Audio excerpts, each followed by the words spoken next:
السلام علیکم ورحمۃ اللہ وبرکاتہ۔ امید کرتا ہوں آپ سب لوگ خیریت سے ہوں گے۔ آج کی جو میری ویڈیو ہے ان لوگوں کے لیے ہے جو مردانہ کمزوری کا شکار ہوتے ہیں یا بے اولادی ہوتی ہے، مطلب سپرم کی کمی کی وجہ سے ان کا جو ہے وہ اولاد نہیں ہو پا رہی ہوتی ہے، عضو تناسل ان کا ڈھیلا پڑ جاتا ہے، اس میں اکڑ ختم ہو جاتی ہے۔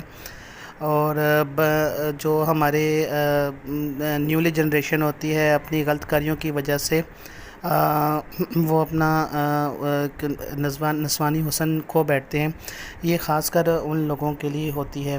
اور اس کے علاوہ اور بھی اس کے کافی بینیفٹس ہوتے ہیں جو میڈیسن آپ کو اسکرین پہ نظر آ جاتی ہے کہ at the pace of time, وقت گزرنے کے ساتھ ساتھ ان کو اپنے پٹھوں میں کھچاؤ بھی محسوس ہو رہا ہوتا ہے۔ ان کو ہم بستری کے دوران جو ان کی ٹائمنگ ہوتی ہے وہ انکریز نہیں ہو پا رہی ہوتی، ٹائمنگ ان کی ختم ہو جاتی ہے۔ تو اسپیشلی ان لوگوں کے لیے ان کا